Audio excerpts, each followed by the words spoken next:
Omo like this, as I declare you so, Kenneth Okonkwo don burst out again.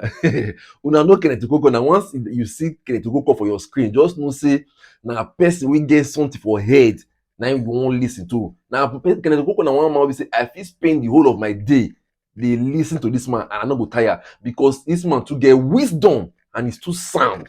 Anyway, I no wan just talk too much, make I no dey stress una. Just watch the video, comment your opinion, then share this video, make everybody see am because now people like this I need to dey lis ten to for this country. Una watch the video. Nigeria is a beautiful country. Nigeria does not have problem of ethnicity or religion. Nigeria is a very welcoming country. Nigeria is hospitable. We went to the north, we went to the east, we went to the south, we went to the west. And everywhere my principal landed, he was welcomed. Wow. By the people, by the rulers, by everybody. All these are fault lines. They are simply the manipulation of the elites to divide the people so that their dishonest and incompetent leadership will be difficult to uproot. Because when you operate on divide and rule, the people will find it difficult to ever unionize and organize to remove them. So I discovered a lot of positive vibes moving around Nigeria.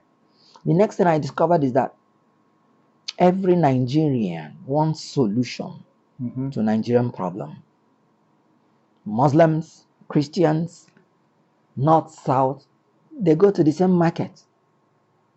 They face the same problems. Why is it that when it comes to the issue of leadership, they now want to make a difference between us? The price of bread affects the Muslims, affects the Christians, affects everybody. Look at in Nigeria today, the affliction that APC has inflicted on us. For the first time in my life, people are using their own currency to buy their own currency. After desecrating Naira relative to the dollars and the pounds, APC government went ahead to desecrate Naira relative to Naira. They said they want to redesign Naira. And look at what happened. Their own policy. It is still their party that went to court after the people have suffered and was accepting it as a good policy if it will cure corruption. It was still APC that went to court to sabotage it and destroy it. Why? To give them the opportunity to manipulate the election in such a crazy and untoward manner. And that was exactly what they did. You can see the chaos. Now, that chaosity affected everybody. Fuel scarcity. Go to the line. You see Christians, you see Muslims, you see Northerners, you see Southerners. So I discovered when we were going around that the problem affects everybody. I discovered that Nigerians want a genuine salvation from these problems because nobody enjoys suffering. I now discovered that they were genuinely looking for a new set of leaders and leadership. And that was why they welcomed us. And they proved it. When the election came, they voted for us massively. North, South, East, West. We, as a political party, we are the only party that got 25% in the whole 6 geopolitical zones, including FCT. If they had allowed our result, we would have won more states than any other party. You know what happened in Rivers? I want to bring the Rivers issue because that one is very, very clear. Because even in their IRF portal, with all the manipulation, everybody saw how they shifted our 80,000 votes and turned it to 3,000. And shifted their 12,000 votes and turned it to 80,000. So the issue here is that we won this election fair and square. That is why the INEC today, under Professor Mahmoud, has entered the Guinness Book of Record. It's the first organization that announced a result. And Our party went to them, PDP went to them. Can you give us the result you announced? They said they don't have it. You announced the result. Yes. And you told people you don't have the result. We had to go to court to get a court order. Yet they cannot produce the result. The certified true copies of those results. Sure. You know why? There was no genuine result anywhere. They don't have it. It took 14 days. So they needed to manipulate the beavers again to know whether it can suit their fabricated result. Because you cannot give what you don't have. So announcing the result presupposes you have the result. The law is very clear in section 62, 2 and 3, that before you collect and announce, you would have a national electronic register of election results, whereby as the result is coming polling unit by polling unit, it is going in there automatically. So you would have it by your side before you collect and announce. Because the law says when they give you any collected result, you must subject, you must verify, you must confirm the correctness and consistency of that result given to you with the one that is in the electronic register. Must. And I'm talking about section 64, subsection 4 and 5. Before you collect and announce, you must subject it. They didn't have it. They pointed out to Mahmoud, sir, you're supposed to have this. As a matter of fact, you're supposed to be displaying it for everybody to be seeing, to be comparing. He said no, he would go on. And after that, he will review. He said he will go on. If you don't like it, go to court. Isn't that the reason why the judge... Just to conclude, he never reviewed. Because when he was saying he will review, he didn't have intention to review. He just wanted to bulldoze, to announce, and then run away. And that's what he did. He announced and ran away. He had to go to court to get an order to vary the judgment of a court, the ruling of a court, that you give us the result you said you have announced.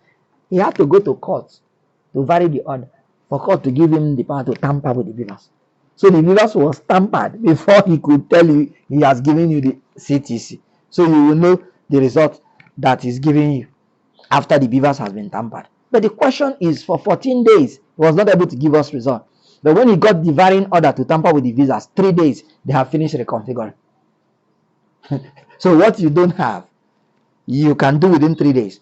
What you claim you have for 14 days, you cannot produce it. You know, when we talk about the reconfiguration of beavers, one of the questions I would want to ask is, do you think it makes any sense that INEC started a process, knew that there's going to be 2 weeks in between, and they failed to build in the period of reconfiguration, bearing in mind that obviously you need to have these documents and data stored somewhere before you even talk about that reconfiguration? Did Labour Party need to go to court before you even get to that point? They don't even need to build a second. Because I had just told you that the law is that before you even collate and announce, you already have the result. As a matter of fact, the law is that the CTC would have already been ready before you even announce. That's the law. Section 62, subsection 2 and subsection 3 of the Electoral Act. Now, the issue is that it ought to be ready before you announce. But if nobody demanded it before you announce, you're not under any obligation to give the CTC. Why? The IREF portal is there for everybody to view the result even before you announce it. This was not done. So there was no need to build any day for reconfiguration. Because you're talking about 2 weeks gap. Good. If you announce the result today, the presumption by law is that you already have the CTC waiting. That's the law. From section 60 of the Electoral Act to 65. Just read it. 60 talked about counting and announcing in the polling unit. It talked about sending the result from the polling unit to the beavers, INEC, IREV portal, and the back end or wherever of the server where they transmit the result. That's 60. Then 62 is saying You maintain National Electronic Register of election results. Then 64 is telling you don't collate, don't announce, except these things are there so that you compare. And he said when you compare and there is a discrepancy, it is the one that is electronically generated you will use. Now in this case, there was no electronically generated by the side of Professor Mahmoud. So what he used was illegal. And you know what the law said? He said it's criminal. Whoever does not obey this law. Are you saying that, in all intents and purposes, that Professor Mahmoud Yakubu, has committed a criminal act? By the law, as long as he did not follow the law, and he has come out to say there were flaws, and if the law say you did not follow this procedure, you have committed a crime, then you have committed a crime. Now, the people that were there made one mistake. You don't allow any Nigerian citizen to be committing crime in front of you. What you do is to arrest the person and hand the person over to the police. So what Nigerians would have done there by Section 39 and Section 40 of the Police Act, which gives every Nigerian citizen the right to arrest anybody that is committing crime in his presence. What they would have done is to arrest him and hand him over to the police. You don't allow any public officer to be committing crime and telling you to go to court. No public officer has the right to ever mention that. It is blasphemous. What a public officer is expected to do is to do his work in accordance with the law. And if you question him, he's under a duty to produce the law to you and read it and then tell you this is what I am doing. Then if it is not in order, you tell him, sir, you are breaking the law, stop. And if he doesn't stop, then you have the right to arrest him and hand him over to the police. So what they would have done is that at that point that Professor Mahmoud was doing something against the law, which the law has said is a crime, they ought to have arrested him and handed him over to the police. They don't need warrants. That's what the law says. So this will be the last time in Nigeria any public officer will be committing crime in front of Nigerians and then be daring Nigerians to go to court. No. Nigerians should arrest the person and hand the person over to the police. We have, in the last election, doing an analysis of what happened, there appeared to be a deliberate plan to incite ethnic division between the Igbos and the Yorubas. And this was a deliberate attempt, many people would argue. What's your view regarding that? As a matter of fact, it's not ethnic division, like I said. Because the order given was that if you are not going to vote for APC, don't come out. That's the order. Whether you're Yoruba, whether you're Shekiri, whether you're not voting for APC, don't come out. The thugs, they were there to harass you, to suppress you, and to forcefully take you out. So it is not a case of Yoruba against Igbo. No. Did you not see that cute Yoruba lady that they say you will not vote because you look like Igbo? Did you not see some Igbo people who are APC members? They were not stopped from voting. So I want people to understand this and put it in context. Why everybody should run away from such dishonest leaders. They are interested in power and money. They can kill you if you're Yoruba and you want to vote against APC. And they did it. Now, if you want to understand the danger in rearing or riding a tiger, look at what is happening in Rivers State.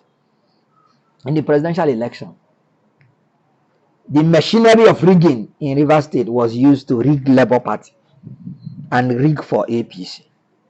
And they were happy. Oh, this machinery is so wonderful. When it came to the gubernatorial level, the same machinery was used to rig against APC, purportedly, rig against every other party, and rig for the government in power. Now, the machinery of that rigging even went forward after the election to arrest all the APC lawyers and collected all their petition and took them away. And the APC national, they dare not do PIM because the machinery of rigging will tell the whole world that it is the same machinery I used to rig for you in the presidency. This is why we must run away from dishonesty and deceit, because what goes round comes round. Exactly what APC is shouting now, APC Rivers State, is exactly what Labour was shouting. I'm surprised that the APC Rivers State did not side Labour. APC Rivers State said, for 2 weeks, we are going to ask for the CTC. Nobody gave us. Recall what Labour was saying. APC Rivers State, they were saying there was no election, that they carried all the ballot boxes and ballot papers and the result sheet and went and they wrote what they wanted. That was what they did to Labour in the presidential. And today the APC national, with all the wailing of the APC Rivers State, they cannot do PIM. What goes round comes round. Whatever you sow, you reap. It has not started though, because you can see how the religious crisis which APC is trying to foist in Nigeria, you can see how it is even bringing problem amongst them. The people that want to be Senate president in APC now, lobbying. The campaign they are using is that they are no longer in support of Muslim tickets. So APC must this time around choose a Christian who is the Senate president. When we were saying it, they were saying we are playing religious sentiment. What goes round comes round. Truth is the only thing that brings solution. APC has become an affliction against this country, and may the affliction not rise again the second time.